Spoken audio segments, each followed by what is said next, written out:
For more than 60 years, Dolly Parton has mesmerized generations with a voice that could heal wounds, a presence that outshined the spotlight, and a soul stitched with warmth no stage could contain.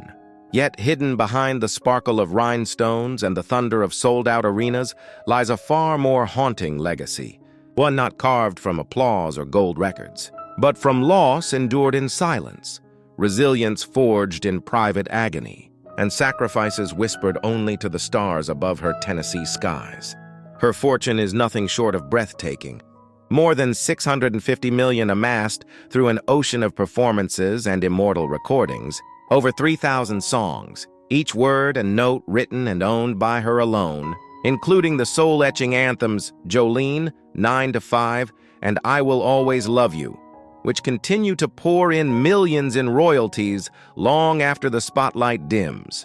She holds a controlling stake in Dollywood, a theme park not just of entertainment, but of her very essence, welcoming millions who seek to touch a piece of her heart. Scattered across the country are homes not merely built with brick and timber, but layered with memory. A serene multi-acre estate in Brentwood, a Nashville house echoing with laughter and lullabies never sung to children, and a vintage bungalow in West Hollywood where silence sometimes feels louder than applause. In her private world sits a rare and aching collection of vintage cars, a 1974 Cadillac DeVille gleaming like a ghost from her youth, a 1959 Jaguar XK150 humming with stories untold, a 1955 Chevrolet Bear brimming with nostalgia, and an early Ford Thunderbird. Each vehicle is more than chrome and leather.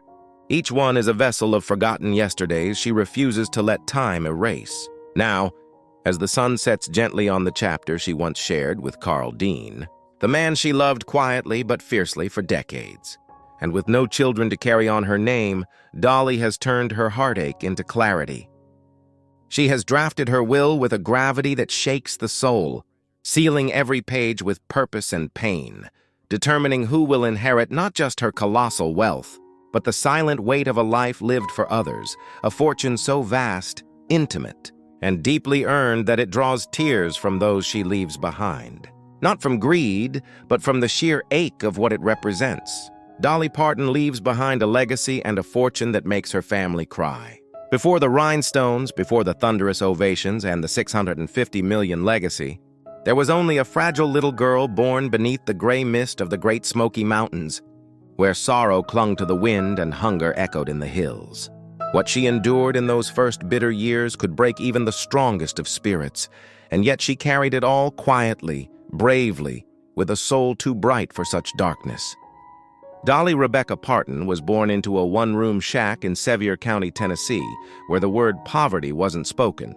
It was lived, it was breathed, it seeped into the floorboards and the skin. Her parents were so destitute they paid the doctor who brought her into this world with a bag of cornmeal. There was no electricity, no plumbing, no warmth except for the trembling closeness of 12 siblings huddled like fragile birds through icy winters, their bodies curled in a single bed like roots clinging to survival. The only table in the home could not seat even half of them, yet in that cramped stillness was something sacred, something they called home. Despite it all, the Partons didn't know just poverty. They knew the kind of poverty that burrows into your bones and teaches you to pray without words. Dolly wore secondhand clothes patched together from rags, bathed in the river under the summer sun, and in winter shivered beside pans of freezing water. She once recalled, with a smile trembling at the edges, how her siblings' bedwetting was the only warmth they had on some nights. "It was the only warm thing we knew," she whispered, the memory burning gently beneath the surface of her voice. But even that bleakness would be shattered by a pain no child should carry. When Dolly was just 9, her infant brother Larry died 4 days after birth. The family, already scraping through each day with threadbare strength, was plunged into a silence that grief alone can bring. That tiny, unmarked grave did not just leave a wound in the earth. It carved a hollow into Dolly's soul, one that would never quite close. Her father, Robert Lee Parton, a man who never learned to read or write, was to her the wisest soul she ever knew. He broke his back from sun up to sundown, hauling rocks, tending tobacco, doing whatever brutal labor it took to keep 13 stomachs from crying out in vain. Her mother, Avie Lee, barely 35 and already the mother of 12, became the thread that stitched the family together. Sewing, cooking, cleaning, and spinning stories deep into the night just to keep her children's imaginations alive when the real world threatened to crush them. Somehow, from that relentless hardship, from that gnawing hunger and the weight of loss, Dolly Parton didn't just survive. She bloomed. Her voice became her hiding place, her defiance, her salvation. Her stories became her way of saying, "I am more than my pain." And from those coldest winters, from those hungriest nights, from that silent grief, they gave rise to the music that would one day heal the world. Coat of Many Colors was not just a song. It was a stitched-together anthem of love born from nothing, telling of a mother who poured hope into scraps of cloth, of a little girl who wore her poverty like royalty, and of the indescribable courage it took to walk into a schoolroom filled with ridicule, holding her chin high while others laughed. Long before she stood before millions, she sang in the quiet for herself, for her brother whose face she barely knew, and for the home that had nothing but gave her everything.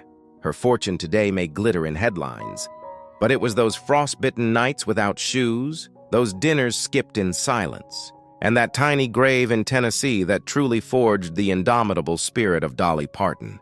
No one could have imagined that a barefoot girl raised in the shadowed hollers of Tennessee, whose only stage was the wooden floor of a local chapel, would one day rise to command the global spotlight with nothing but the sound of her voice and the truth in her lyrics.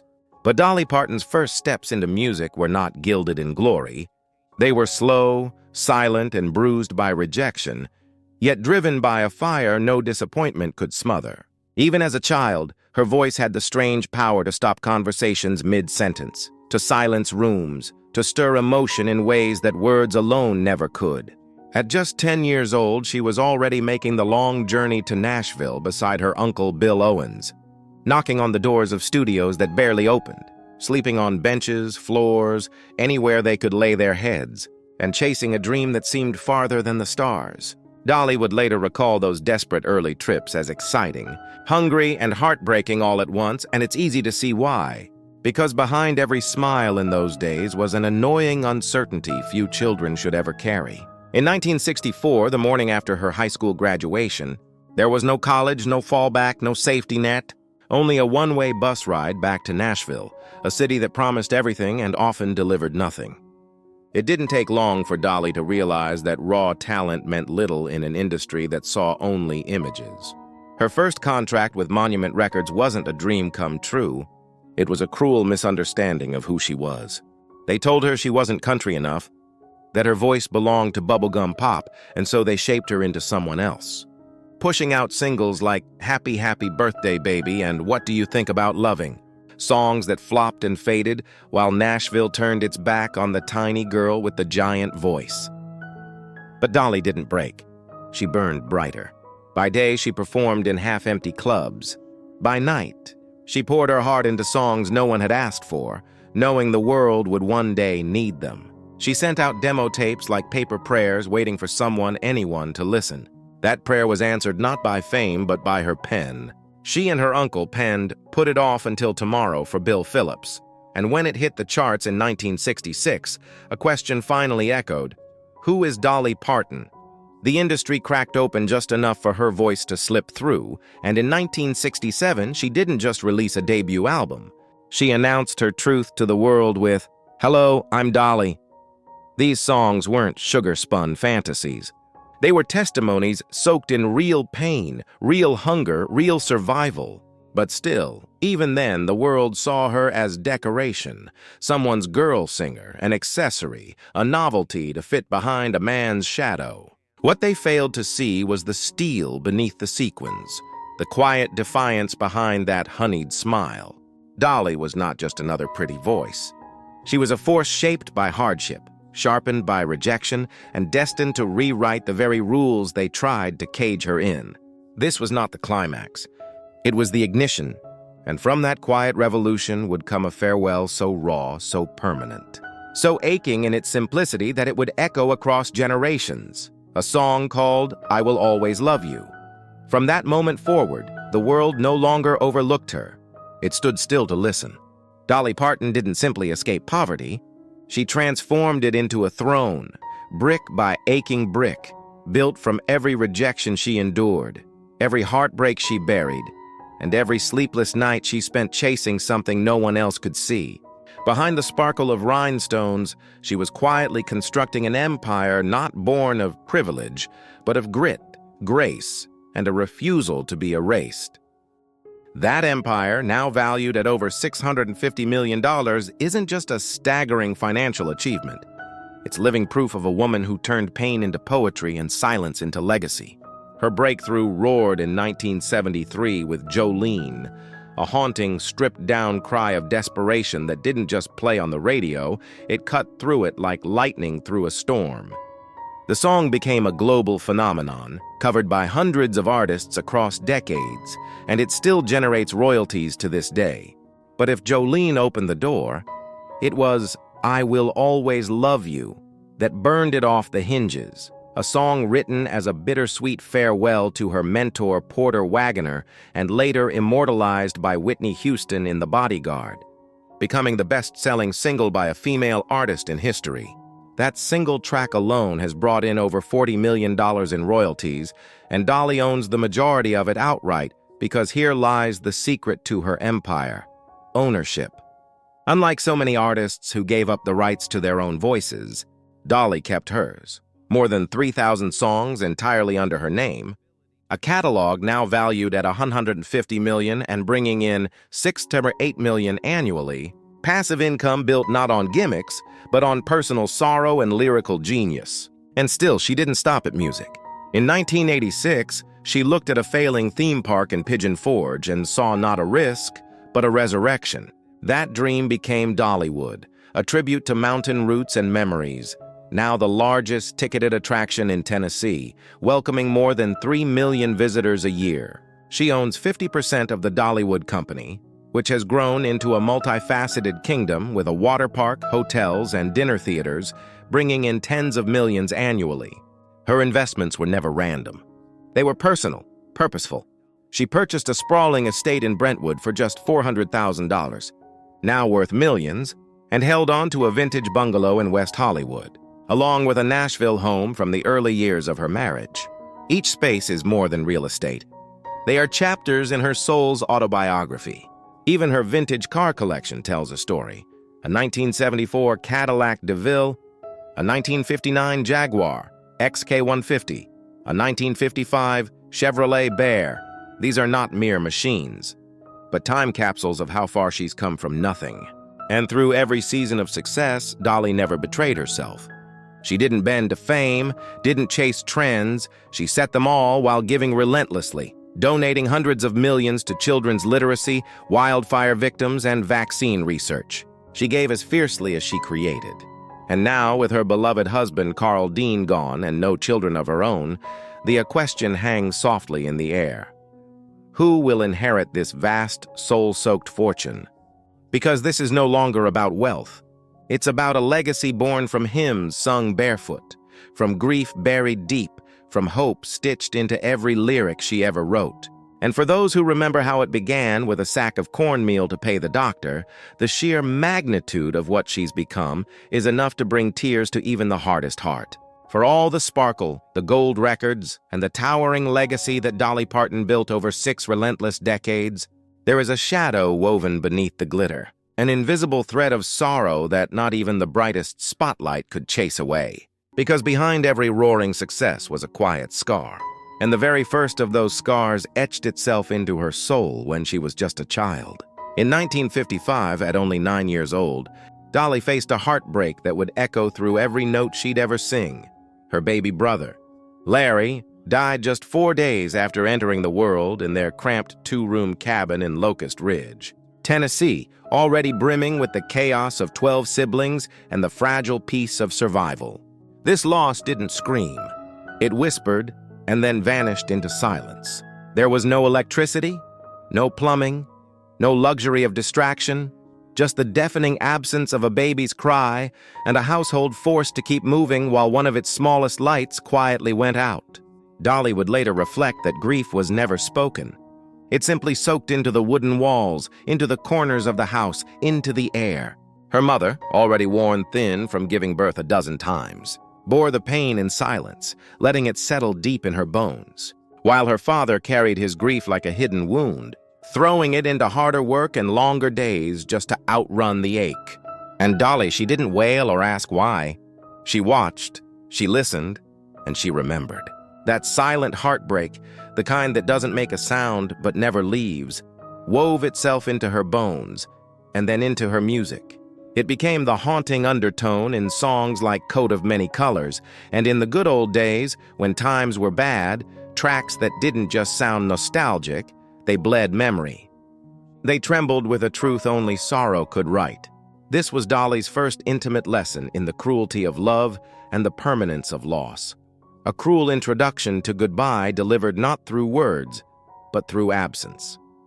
And though she would one day bathe in the glow of world stages and platinum success, there was always a quiet corner of her heart that never left that cabin, a place where a newborn brother never got to laugh, never got to grow, never got to say hello, and whose silence still sings between the lines of every song she's ever written. If Dolly Parton's music has a soul, that soul was her mother, Avie Lee, the quiet architect of her strength, the gentle fire behind her spirit, the heartbeat hidden beneath every lyric she ever wrote.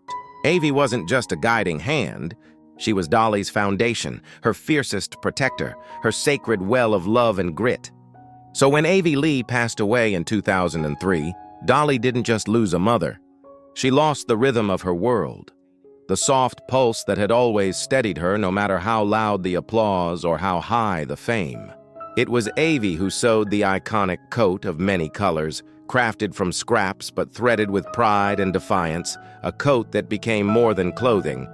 It became Dolly's emotional armor, a living testament to dignity and poverty, to love stitched into every seam. The song it inspired remains one of the most beloved in country music history, but after Avie's death, Dolly quietly confessed something utterly heartbreaking. She could no longer sing that song. Each time she tried, the melody fractured under the weight of memory. The lyrics turned from poetry to pain, and she broke down before the chorus ever came. The grief was so deep, so raw, it rendered even her music, her lifelong refuge, powerless. Unlike others who grieve in front of cameras, Dolly folded her sorrow inward. She let the silence speak where words failed, because this loss wasn't for the world. It was hers alone, too sacred to share, too crushing to explain. Her mother had raised 12 children in the unforgiving hills of Tennessee with little more than prayer and unbreakable will. And in that hard, humble life, she gave Dolly everything: the courage to dream without limits, to give without keeping score, and to sing through tears when silence would be easier. When Avie Lee left this world, she didn't just leave behind a daughter. She left behind an echo, a spiritual tether so strong that years later, Dolly would speak of her mother visiting her in dreams, her presence still lingering like perfume in the dark. And though Dolly has since graced stages across the globe, built an empire, and lifted millions with her music, there is still one song that folds her to her knees: Coat of Many Colors. No longer just a tribute, but a quiet, trembling goodbye whispered through melody. The world may hear hope, legacy, and triumph in those verses, but Dolly still hears her mama's voice, soft as a prayer, strong as the hills, wrapped in every note like a lullaby that never ends. Among all the voices that echoed through Dolly Parton's life, none harmonized more intimately than that of her brother Floyd, a sibling, a confidant, a creative twin whose presence didn't just support her music, it breathed with it. He wasn't merely family. He was the rare kind of soul who knew her rhythm before the world ever heard her melody. Together they co-wrote songs, stood side by side on stages, and built verses that would quietly become pillars of her legacy. But in December 2018, that harmony shattered, the kind of silence that doesn't roar but sinks slowly, heavily into the bones. When Floyd Parton passed away at the age of 61, taking with him a part of Dolly's creative heart that could never be replaced. This loss, unlike those before, struck not just the family but the very fabric of her artistry. Floyd wasn't simply her brother. He was a collaborator, a mirror of her own soul in song. Their most cherished creation, Rockin' Years, climbed to #1 in 1991, and his songwriting fingerprints were scattered across decades of her work. Always quiet, always steady, always there. But it wasn't just about the songs. It was about the bond, the unspoken understanding of someone who had been there from the beginning, through the struggle, through the silence, through the rise. When Floyd passed, Dolly said almost nothing to the public. There were no interviews, no tributes, no stage lights, just a single modest family statement and a funeral that wasn't for fans or headlines, but for kin, for memory, for goodbye. It was there, among those who knew the real meaning of their music, that Rockin' Years was sung one last time, not for charts or applause, but for Floyd, with trembling voices and aching hearts. Those close to Dolly later whispered that the silence after the funeral was unbearable. She returned to her work as she always did, but the absence was louder than any spotlight could hide. Floyd was not just a brother, he was a constant, a keeper of their shared beginnings, a quiet anchor in a life of constant movement and public glare. And this time, even for a woman who had turned decades of grief into song, the loss was too heavy, too sharp, too close to the bone. Because some losses don't become lyrics, they become the silence between them. Floyd's passing reminded the world that even legends have limits, that even icons break, and that sometimes the deepest grief doesn't scream. It lingers softly in the chords of a song that may never be sung again. Some losses cut so deep they slip past even the pen of a songwriter. They don't become lyrics. They don't find their way into choruses or refrains because the pain is too raw, too private, too sacred for melody to hold. For Dolly Parton, the death of her niece Tor was one of those silent heartbreaks. The kind that doesn't scream but sits heavy in the chest, aching between breaths, too young, too tragic, too unbearably final to ever be wrapped in words. Tor was just 36 years old, a woman still standing at the edge of possibility, still holding room for second chances, for renewal, for redemption. But that future was stolen quietly, away from cameras, away from fame, in a shadow where even Dolly's light couldn't reach.